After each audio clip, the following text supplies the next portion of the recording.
Afternoon, welcome to Coffee with the Candidate.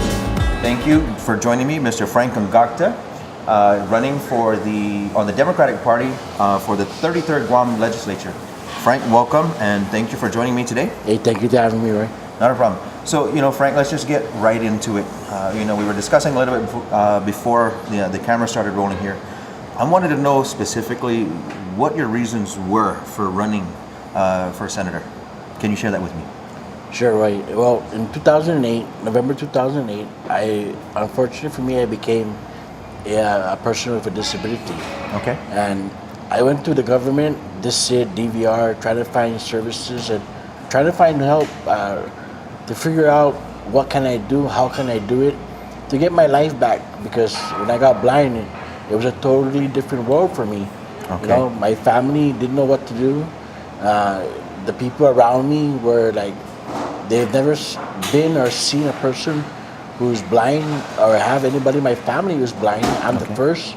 So it's a really big awakening for me that the services providers that are here, when I went to see them, they couldn't give me the answers right away. Okay.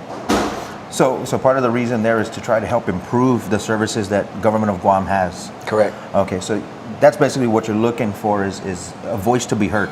Correct. Okay. Now, you decided to run under the Democratic Party.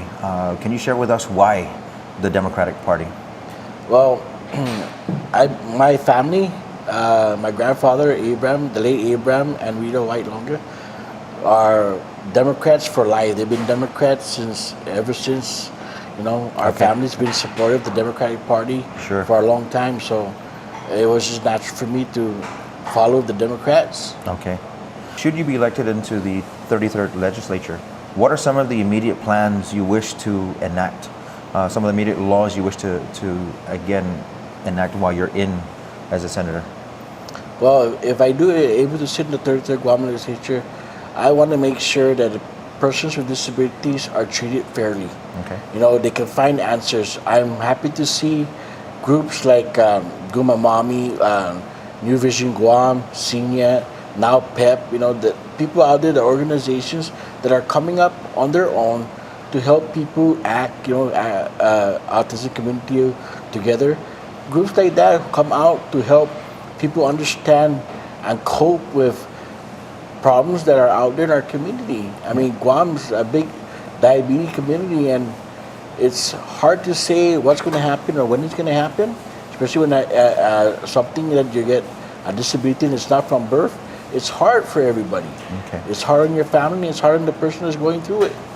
So from what you've learned being in Hawaii with the training while you're out there, is that some of your intentions is to try to bring some of the services that they provided in Hawaii and mirror them here on Guam? That's one of my hopes and goals, because we had a center of independent living here. Unfortunately, it closed down when I returned back to Guam, and the Center for Independent Living that we had here was nothing but an office. The Center for Independent Living that I went to back in Honolulu, it had a full kitchen set up like a restaurant. It had a computer room. It had a woodworking shop room. It had a place for Braille and a place for to learn how to do your mobility. So that Center of Independent Living was in aspects to help people be dependable on their own and not dependent on anybody else. Can you share with us some of your personal thoughts, again, about the current state of the government and what you'd like to change moving forward? Oh, that's a very good question. Okay. I mean, we all understand that the government is going broke, or the government sometimes when it comes to finding funding and finding things to be allocated, prior growing up, there was always this thing about lockbox funds and this and that. Not too long ago, before the late Senator Ben Pangilinan passed away, he was questioning about Section 30 funding and all of that. The money that's supposed to be in there, that's supposed to help other things that we have planned or set aside, and then all of a sudden it's not there. I mean, Maria Pangilinan came on and said that they did an application to get the tabulators done, and then when they went to check the funding that was supposed to be available, it's not there. That they had to use the money that's allocated for next year, for next physical year. So the finances in the government in Guam, I know we're all having hard times because I'm living it. I'm living that hard time. I'm only living off SSDI, and SSDI only comes once a month. Okay. Let's get into a little bit more of your personal life here. Obviously, the tragedy of losing your eyesight is very challenging for anybody. Since then, have you been able to pick up any kind of other hobbies, for instance, having to adjust?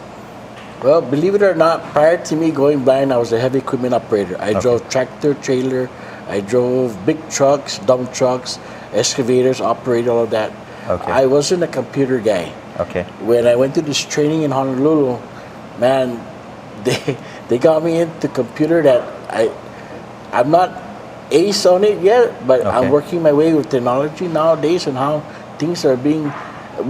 People who are blind can be able to use an iPhone 4 or 4S and be able to do things that normal people can.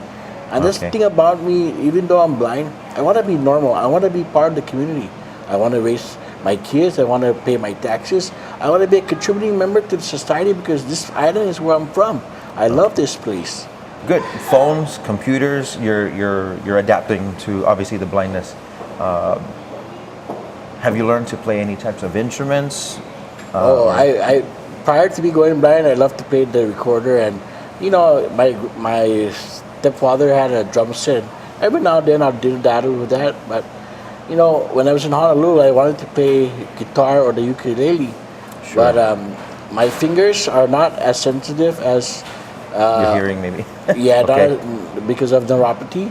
Okay. So try to learn the guitar, the ukulele. It's a little bit harder, but it doesn't mean it cannot be done. Frank, thank you very much for the special messages here. We've been sitting down talking to Mr. Frank Ungacta, a candidate for the 33rd Guam Legislature. Frank, thank you very much for coming in. Thank you. And good luck. We'll be right back after this.